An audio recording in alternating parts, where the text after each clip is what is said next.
follow. I'm an energy and environmental stewardship educator with University of Illinois Extension. My background is in environmental education, outdoor education with youth and adults, and I did a lot of studying of soils in college as well. But ever since our stay-at-home order back in March, we've been a little more confined to our homes, more locally. I've had this fascination with these squirrels outside of my balcony, outside of my apartment. And I've always just found, from place to place that I go in Illinois and across the country, I'm like, why are the squirrels different in different places, and ask so many questions. And so I just thought this would kind of be a fun way to share all of that information and learn a little bit along the way. And so this is actually a photo on the left here of the Norway maple tree outside of my balcony in Des Plaines, Illinois. And as you can see here, it's like just a kind of a courtyard-like area. It's not like this really high quality landscape. It's mainly just turf and some other like landscape trees. There's some arborvitae. And then there's a pine tree right next to it. But this was my view back March, April, June, July, all summer up until I moved in September, actually. And I got to know my new coworkers. And so if you can kind of see this video here, these were my new coworkers, a family of Eastern gray squirrels. And I had a lot of work to do, but I also did a lot of observing.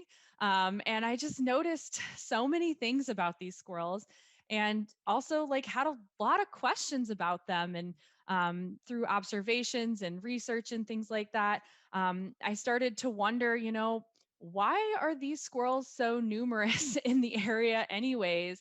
And so I hope to help answer that question today, and some more questions about squirrels that you all have. Because I think they truly are fascinating little urban neighbors. And even just this video that I got is like really quite funny. They did have a nest. So this is actually it's kind of difficult to see, but on this left image here, you can see the tail of a squirrel. There was a squirrel dray, a nest right over here too as well. It ended up getting knocked out in the winter, or in a summer storm, excuse me. But that's more for later. So what is a squirrel in the first place, right? We want to answer that question. But more importantly, how do you feel about them? And I don't want you to type it in the chat, really. I have another option for you. So let me pull up this. So I'm going to pull this up. And at the top, you'll see go to mentimeter.com, either on your personal device or on a computer. Val, if you don't mind posting that in the chat for me, the Mentimeter link, it's mentimeter.com. And then there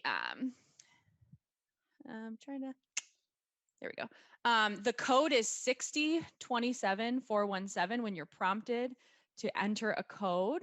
And I'll give you plenty of time to do this, don't worry. But when you get to that site, it'll ask you, and you enter the code, it'll ask you one word to describe squirrels.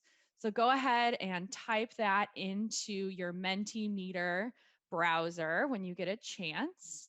And I can actually type it in. Yeah, there we go, www.menti.com. And hopefully what you type in will populate on the screen. There we go. So lots of words coming up.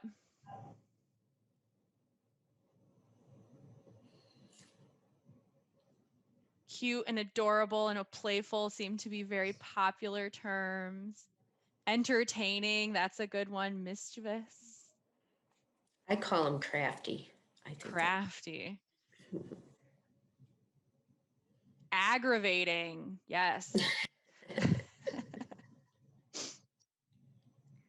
Comical, funny, dog entertainment. I feel like that's been entered more than once, people. I love it. Busy, yes. Messy with nuts. Messy in general. I feel like squirrels are just kind of messy creatures. Cat TV, that's quite funny. Acrobats, yes. Gymnastic. Gymnastic, yes. Destructive. So there's some comments in here as well.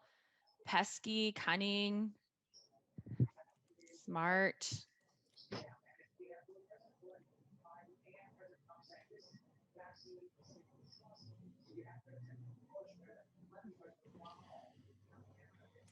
Really great. So I'm seeing like a wide range of how people feel about them, right? So people feel like they're funny and cute and adorable, also really smart, inquisitive, but they're also kind of frustrating.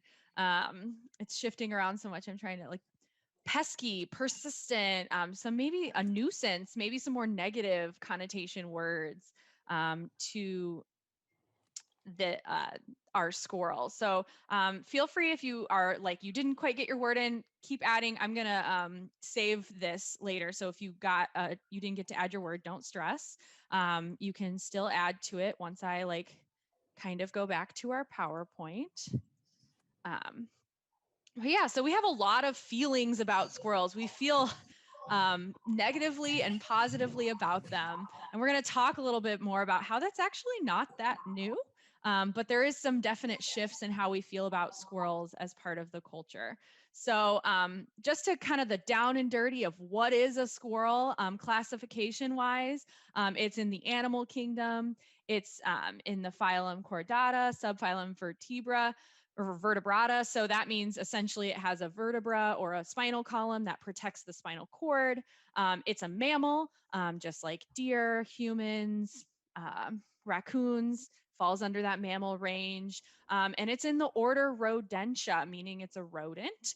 And so animals in the order Rodentia have a single pair of continuously growing teeth, incisors, in their upper and lower jaws, and that they're continuously growing. So Rodentia actually comes from the Latin word rodere, which means to gnaw. So they always have to be gnawing or chewing on something to kind of keep those teeth in check.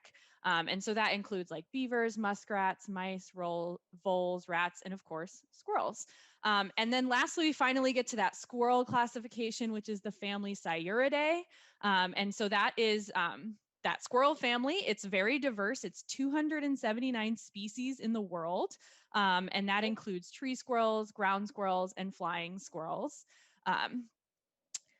We are going to mainly talk about our friendly tree squirrels today, but I didn't want to discount or ignore the other squirrels that we have in Illinois. And so we do have tree squirrels, those long bushy tails, the sharp claws, they have kind of larger ears for their size at least. And we'll talk a lot more about those, but I wanted to talk just a minute about the ground squirrels and the flying squirrels. So our ground squirrels are a more robust squirrel, definitely more robust than our tree squirrels. And they are physically adapted for what their names comes from, which is the ground. And so they have shorter, sturdy forelimbs that they use to dig. And they do have furred tails, but they're just not as bushy as their tree squirrel cousins. We have two species in Illinois. We have the 13-line ground squirrel and the Franklin's ground squirrel, which is a little bigger. It's a threatened species in Illinois. The picture I have here is a 13-line ground squirrel. Then we have our flying squirrels. We do have a flying squirrel in Illinois, as many of you commented. It is the southern flying squirrel. It is located across Illinois. It's just more abundant in southern Illinois. And they're pretty small. They only weigh about 2 ounces. They're only about 9 inches long. And they are this glossy gray to cinnamon color. They have this membrane from their wrist to their ankle that gives them this quote flying ability, but they don't actually fly. The only flying mammal in the world is the bat. And so they don't fall under that category. They glide between the trees.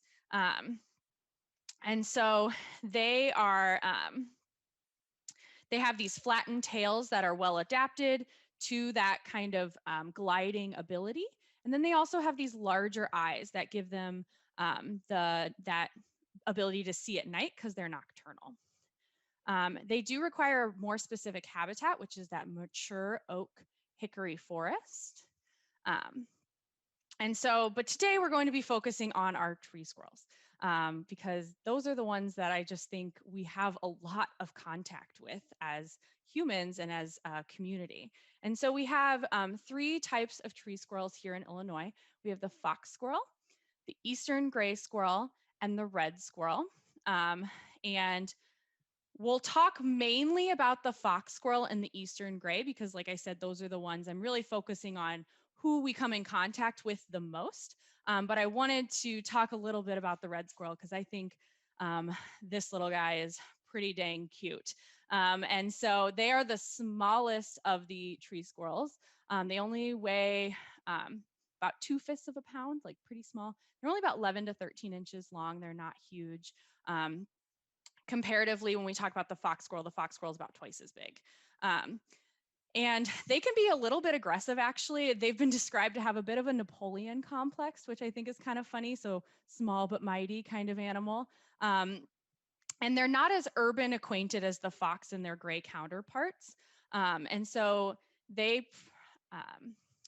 prefer these dense pine hardwood forests, and they're located in northeastern Illinois. And so they have similar diets to other Illinois tree squirrels. They'll eat leaves, flowers, fungi, bud or tree buds, bark, and of course those hard tree nuts. They also tend to cache their food or to store away their food just a little bit differently than the eastern gray and the fox squirrel. Instead of spreading it out across the landscape like we see the eastern gray and the fox squirrel do, they'll cache it more in larger groupings. And so they just have a little bit different of a behavior, and they're just not as urban acquainted as our other two. So these are the most prevalent urban tree neighbors that we see. The fox squirrel, which is Cirrus niger, and eastern gray squirrel, Cirrus carolinensis.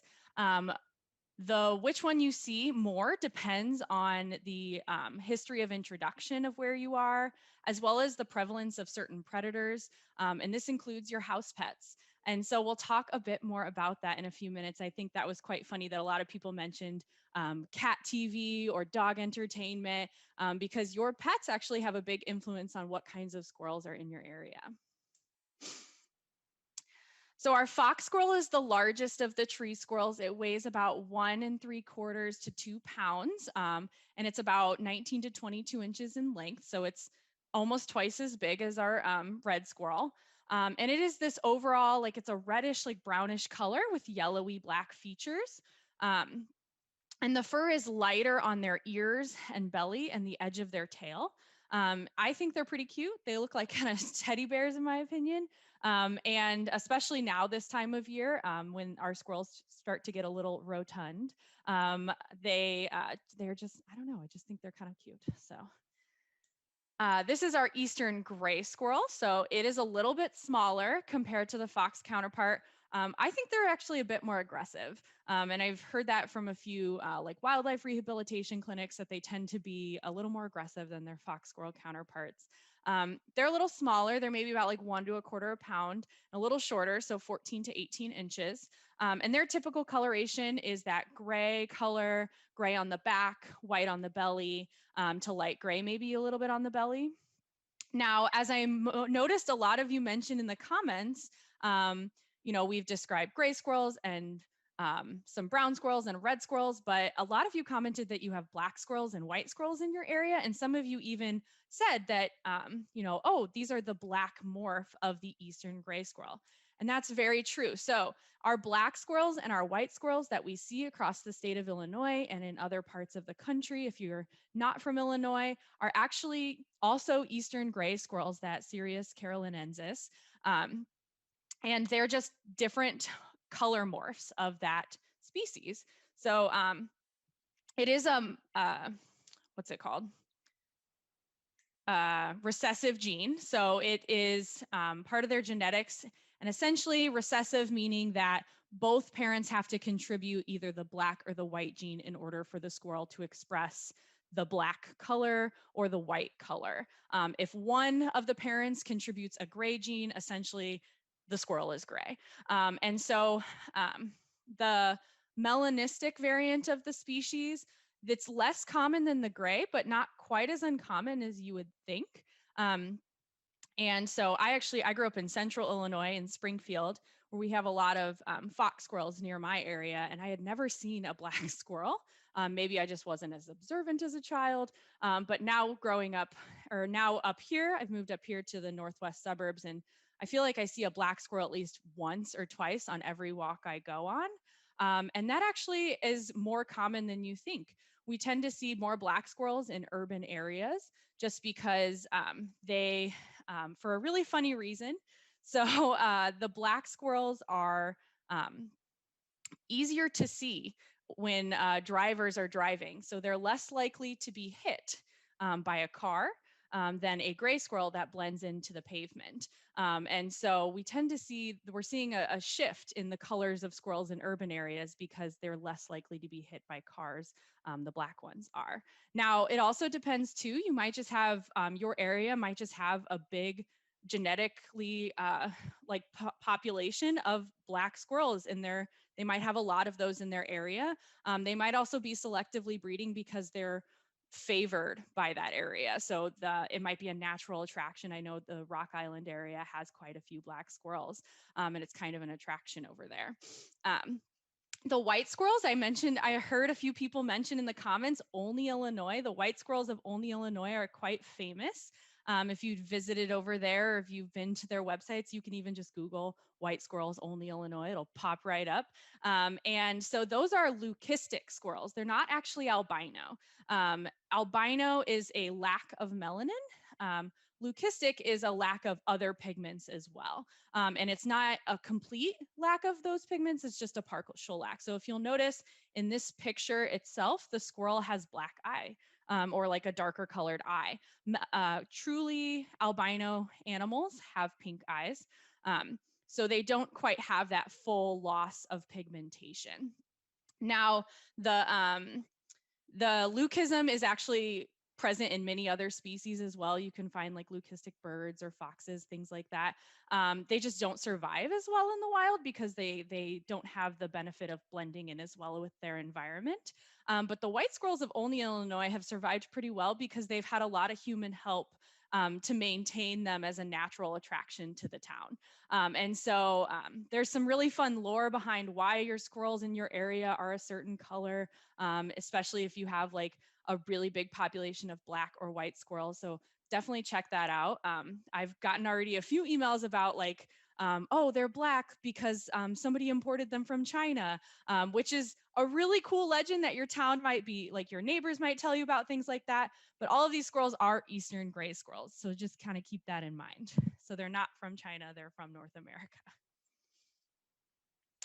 So when it comes to the fox squirrel versus the eastern gray squirrel, though, the question of which is more common in your area is kind of a little trickier. It usually depends on, the history of introduction.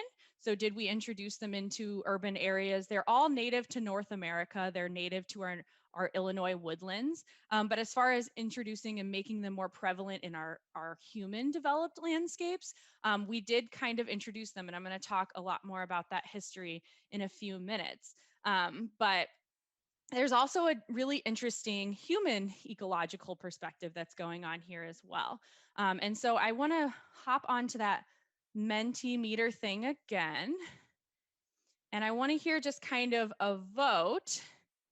So hop back onto menti.com and go to that, use that code. It'll be, I think it's 6027417. And I want to know, which squirrel do you see more often near you? The fox squirrel or the gray squirrel?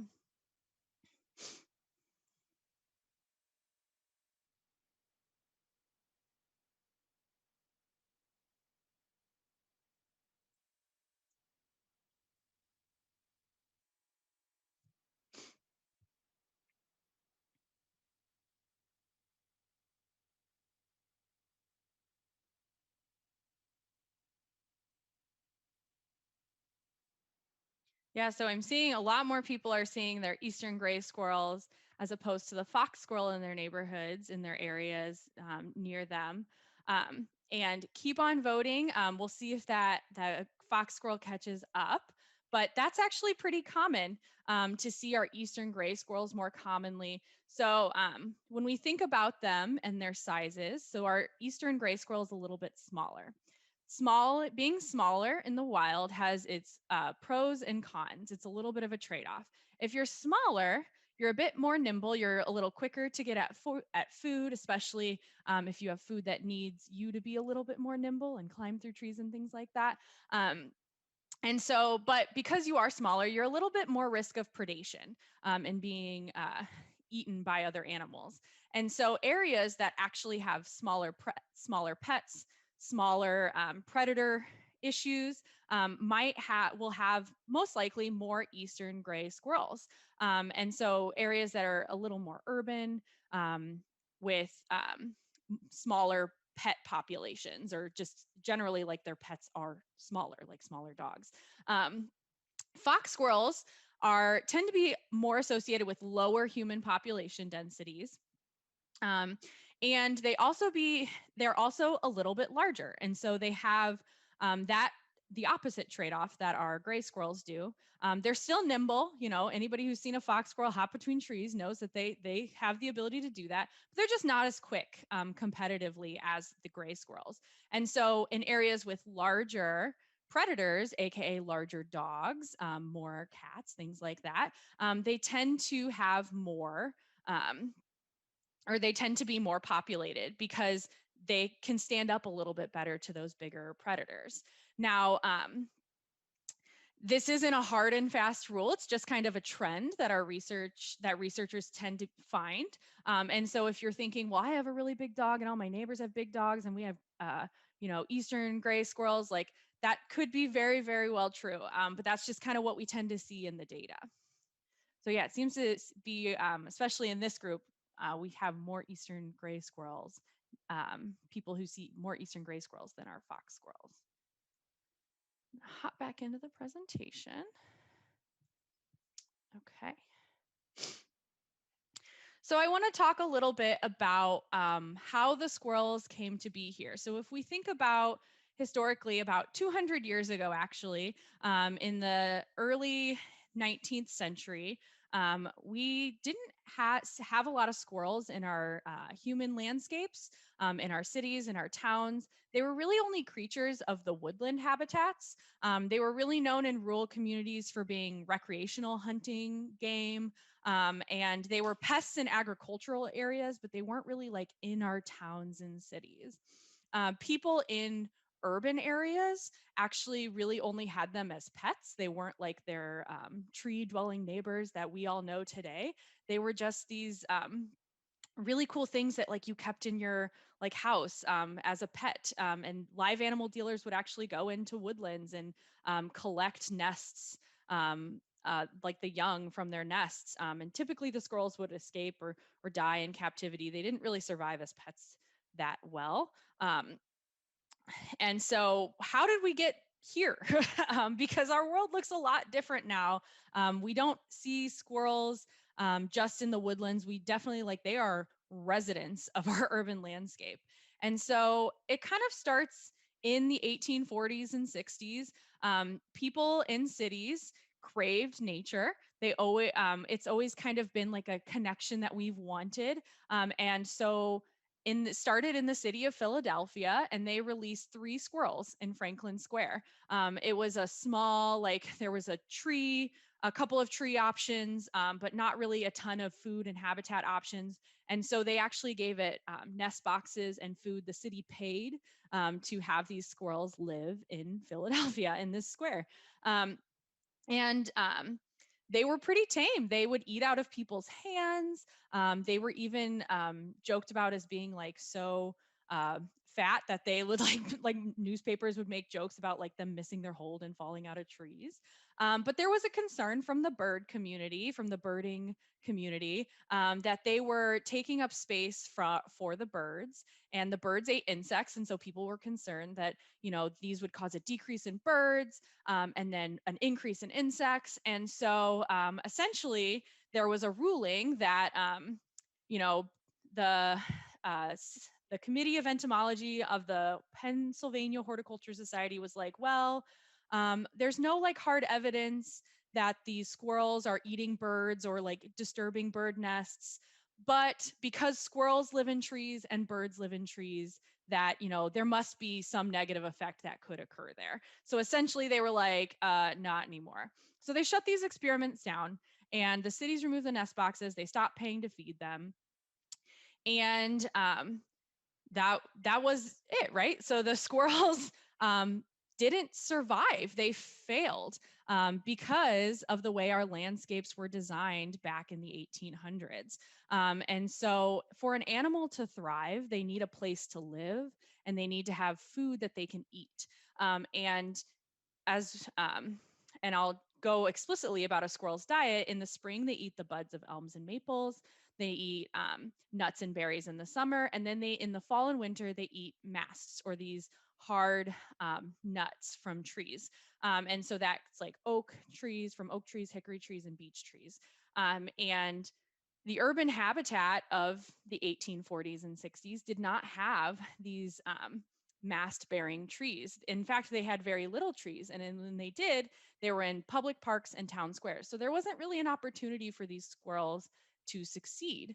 Um, and so the squirrels that were introduced into these cities were entirely dependent on human support for food. And when they didn't have it, they all died off.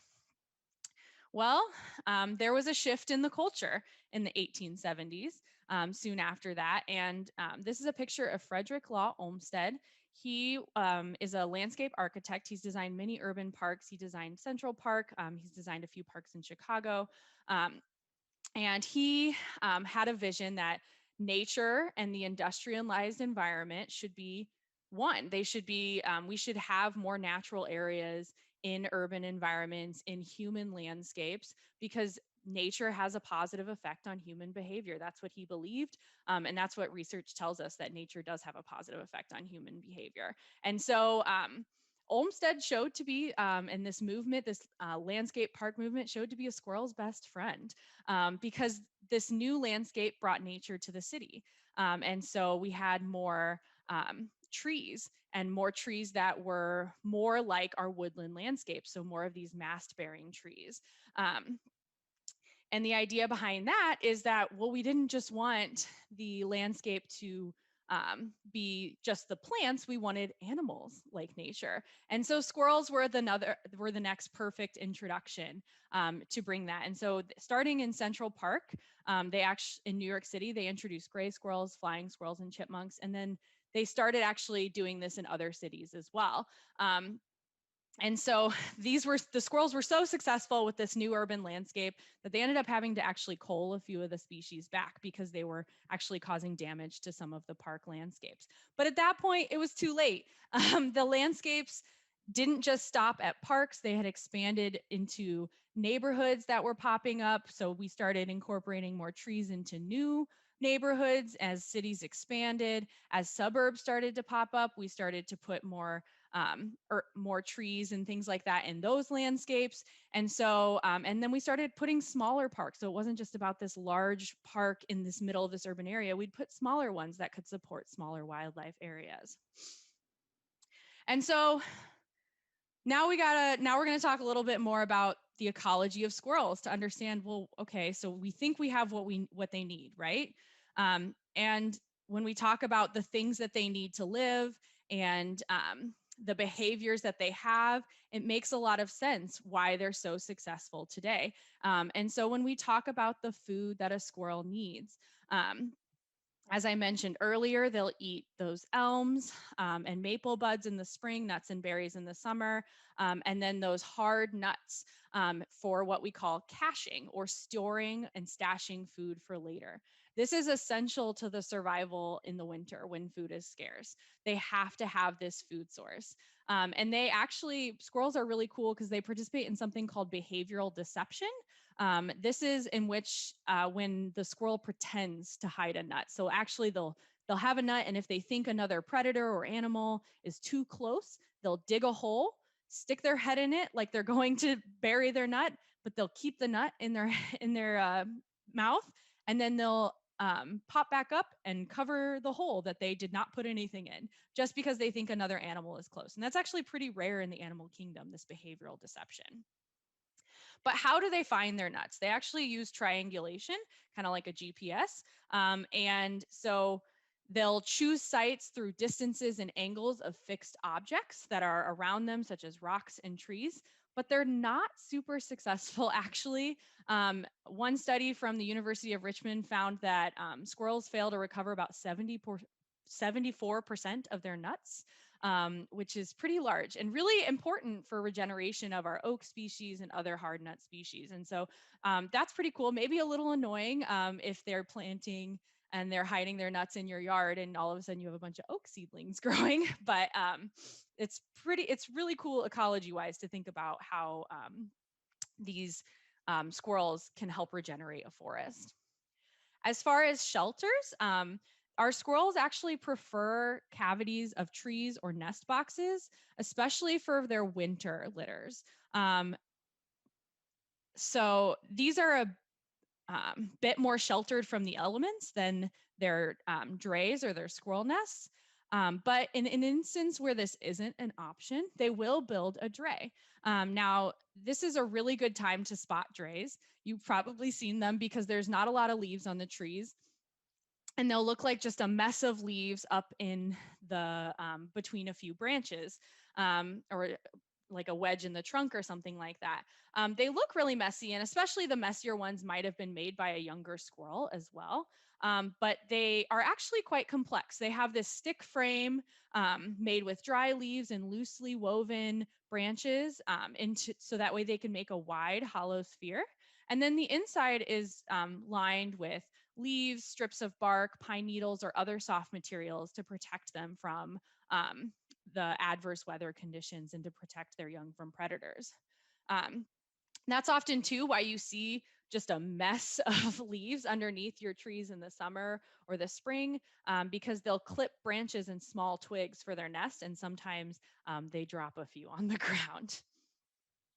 Now, when our squirrels reproduce, they're actually quite like they reproduce a lot. They do 2 litters in a year. And about 2 to 4 young per litter. Now, as far as their success rate goes, the younger squirrels are less successful. So in about the first 2 years of life, their like life expectancy is only about 1 to 2 years, just due to predation. They're less experienced, less good at hiding, and they're smaller. But if they make it past that 2-year mark, they expect to live about 6 years. And the oldest a squirrel has lived in the wild is about 12 years, and in captivity 20 years. So they're not super long-lived animals, but they're not going to just die in a season kind of thing. One of my favorite things to talk about when it comes to squirrels is their adaptations, especially when it comes to their how they survive in the winter. So you may notice around now that our squirrels are looking especially rotund. They uh, are building up fat for the winter, but they're not going to hibernate. They are what I like to call is snackers. And so I don't know, I like to eat a little bit more in the winter. Maybe it's just because it's cold outside, but the squirrels are eating a little bit more to lead up to the winter. And then they'll sleep just like longer than they would in the spring and the summer. But they're getting up to eat in the middle of winter. On days where it's especially bad weather, they won't leave their nests, but typically they will to go and get their cached food storages. Another really cool physical adaptation of the squirrel is the tail. And so it's usually that telltale sign, right? We know it's a squirrel because it has that bushy tail. It's actually quite important for a few reasons. They use it to adapt to all sorts of weather. In the winter, they'll use it kind of as warmth around themselves. In the spring, they'll use it as an umbrella or when it's raining. So you can kind of see here, the squirrel here is using it as an umbrella to protect itself from the rain. And in the summer, it actually helps keep them cool. So on days that are especially hot, extra blood will flow into the tail and release heat to cool the blood down and cool the body ultimately. It's also a counterbalance for their tree acrobatics. So it's used as a way for them to move around a little bit better. And it also is used to communicate with other squirrels. So that flicking that they do is used to communicate with other squirrels around them, either that, this is their space or that there's another predator nearby. And so they use it for quite a bit. But now that we have some down low on the behavior and the adaptations of these squirrels, we can see why they're so successful in our human landscapes. And so, we've given them what they needed just based on what they've evolved to need. So they have trees now for food and shelter, and the trees of the food and the food from the trees that they like. They're pretty they have fairly high reproductive rates. And so remember, they're about 2 to 4 little squirrels per litter, and that's 2 times per year. So that's 4 to 8 new squirrels per mating pair. That's quite a bit. And in addition to that, you just can't discount the resilience and adaptability of this species. They did not really evolve to live in our human designed landscapes, but anybody who's watched a determined squirrel try to reach seed from a feeder can attest to the resilience and adaptability of a squirrel, because they have figured it out. They understand the needs of that they have and how they fit into this landscape. But not only have we really given them what they needed, we've also given them extra help. So first, our built environment has really helped them out. Our attics and our spaces within walls are better protection against predators than a tree. They also get a lot of extra food from extra food waste that we just have kind of lying around. Um, and so that helps fatten them up for winter and all of these things even more. And then lastly, we've built a squirrel highway free of predators for them. So the telephone and lines and the electric power lines, they provide securities from cats and dogs. And when people started building more and more fences in their backyards, those are also really nice security from predators. So these squirrels just have expanded beyond our parks to make homes in neighborhoods, and make us all feel things for them, like we've all described, that we hate them or love them. But they can have pretty large ranges too. And so if food is scarce, they'll range about 100 acres away from their nest. If not, if it's nice and close, they'll only stay within an acre. They'll stay nice and close. So I just kind of wanted to go a little bit more about the culture around these squirrels. And so, we had them, they expanded, they're more around, and we're still in about the 1900s, about 100 years ago, and even well into the 1920s, 1930s. Um, it was still part of the culture to feed these squirrels and to just really have them as part of our landscape. So not only were we giving them what they needed by our built environment, whether that was through extra human help or just giving them what they evolutionarily were designed to have, but we also just physically were like, here's more food for you. And so there were clubs centered around feeding squirrels. It was really popular among college students and older community members to feed the squirrels. And even parks would sell booths, or would have booths that sold peanuts to feed these squirrels. It was really just really accustomed to part of this culture and an attraction to feed them. And so the squirrels became accustomed to being fed. This wasn't always good though. And as we've seen now, it's the same as it was 100 years ago, that feeding our squirrels sometimes has some adverse effects, and people feel negatively about squirrels. People saw them as shameless freeloaders, beggars, annoyances. And the people that did feed the squirrels, when the squirrel didn't act grateful, people would get kind of upset, or it didn't, quote, entertain them. And sometimes the squirrels would bite the hands that feed them because they're wild animals and that's just what they do. And so because some of these issues, there was another shift in the culture around squirrels. They became so prevalent that there was a negative cultural connotation to them, and they also started to cause some problems. Many problems that you probably recognize today around squirrels.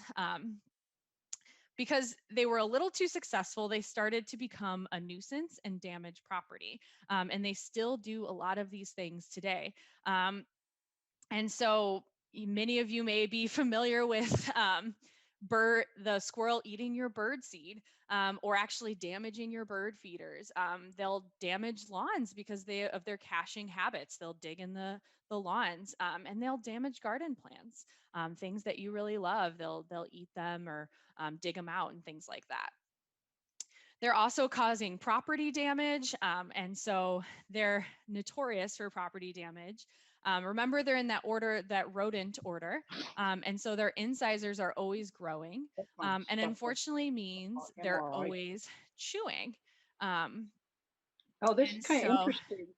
This thing about squirrel. um, and so, they're always chewing, and that could mean insulation and electrical wiring. I'm part of a local neighborhood Facebook page, and I noticed a lot of people commenting, there's a Grinch or some vandals going around our neighborhood cutting our Christmas lights. I can't believe people would do this in this holiday season. And the closer I looked, and some other neighbors started to notice as well, that it wasn't a Grinch, it wasn't a Scrooge, it was squirrels, and their gnawing habits. And so maybe call them Grinches, whatever you want, but that was what was happening. And squirrels are actually a pretty big threat to the power network. They cause about 1 in 5 power outages in the US. Not like many of them aren't like major power outages, but quite a few. There's this really neat website that tracks squirrel related power outages. It's called Cyber Squirrel One. Val, if you want to post that in the chat, people can check that out afterwards.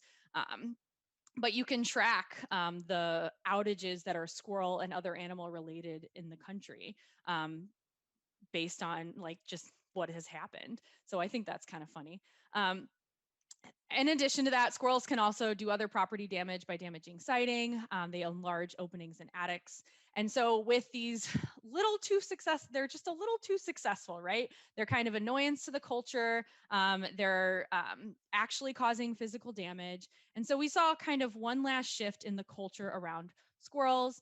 And that was what I like to call the ecological mindset. So in the 1930s, the environmental movement really started to take root.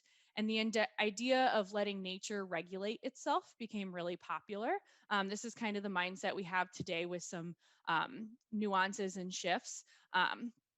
And with the squirrel population getting out of hand, being a little overly friendly and causing problems with humans, we were actually encouraging the predators of squirrels. So no, we used to see predators such as hawks and falcons. Coyotes, we kind of still see that way, but I think they're pretty cool. But we used to see them as beastly. Now we are kind of shifting our mindset away from that and being like, yes, let's encourage the predators that do the work for me and get rid of the squirrels that are causing me problems. So peregrine falcons, red-tailed hawks were welcomed into the urban landscape. Cities started putting up no feeding signs to cull some of these populations as well. I encourage you to look at your local park district, see if they have an actual order in their regulations that say no feeding the animals. I know Chicago Park District does. I specifically have it in their regulations that you are not allowed to feed the wildlife. People still do, but you're not supposed to, because it's not beneficial to that wildlife anymore. And so that's kind of where we are today with our scientific research and understanding around squirrels. So that kind of leads me to some practical knowledge about how to deal with squirrel damage, and just like our abundance of squirrels. And this slide right here seems a little overwhelming. I wanted to make sure all of this information was in one place for you all. So if you wanted to take a picture with your phone, or screen grab this particular image, that's totally cool. I got a lot of this information from this particular slide from Wildlife Illinois, a really wonderful site that I encourage you to check out, especially if you're wondering more about the wildlife in Illinois. But this is just kind of all of that summarized in one slide if you wanted to look at it. And I'm going to go over it a little bit. So the first option for preventing squirrels damaging your property, things like that, is just modifying the habitat in your area.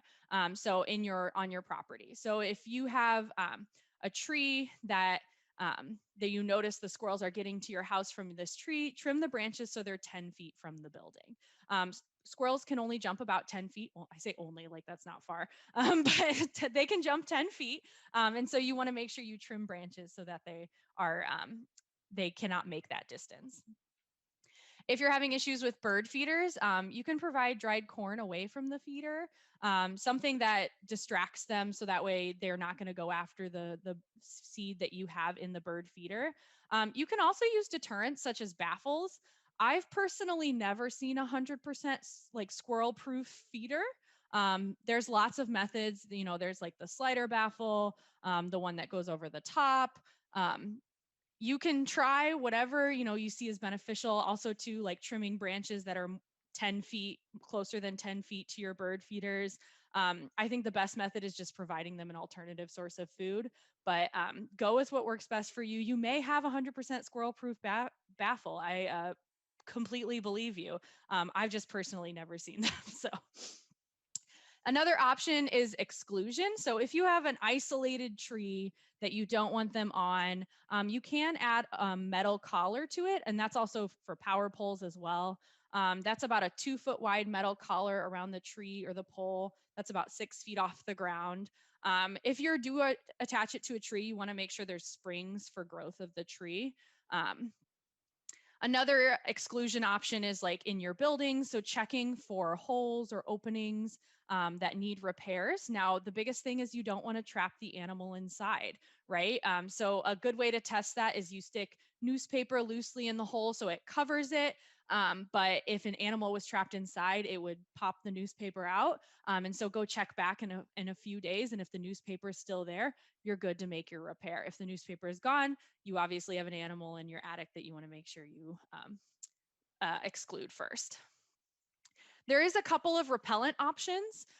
These are taste repellents that are safe for bird seed. So capsaicin is a red pepper compound. It's spicy.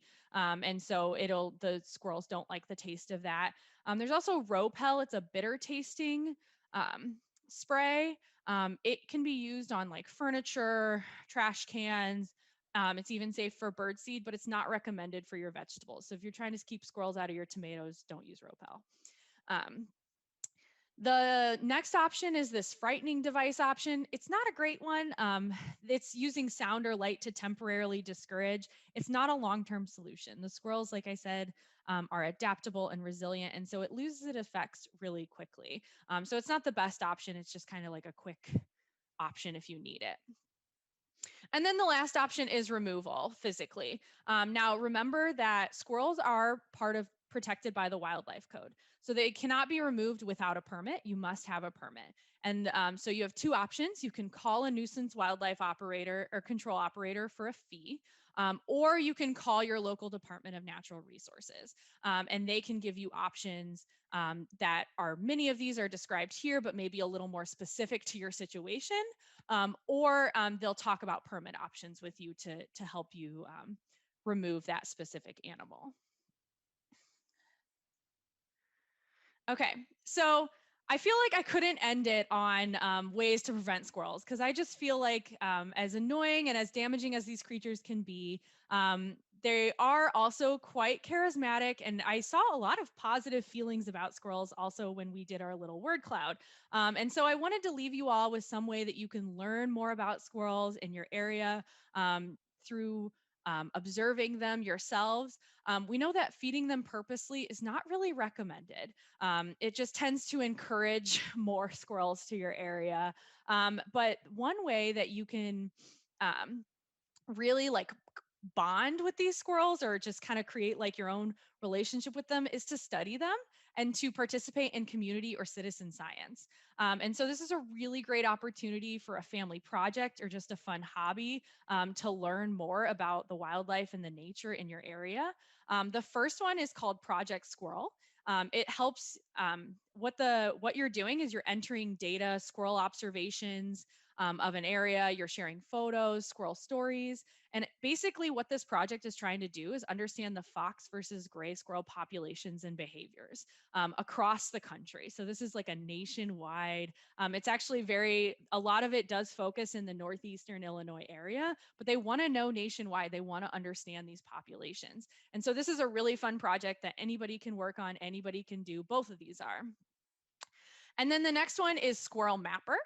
So that one is understanding this eastern gray squirrel population and the different color morphs. So if you were, excuse me, somebody who commented earlier and was like, yeah, the black squirrels in my area are so cool, and like I want to like learn more about them and things like that, like this would be an excellent project for you, because what you're doing is you're recording squirrel observations, which colors you see in your area, what they're doing, things like that. They also, if you're one who's like, I don't really want to do that, I kind of like something that I can do sideways on my computer. There's also classifying the color of squirrels. This is a Zooniverse project. So that's actually like going and looking at pictures that people have submitted of squirrels and saying, you know, this is a black squirrel, this is an eastern gray black morph squirrel, this is a fox squirrel, things like that.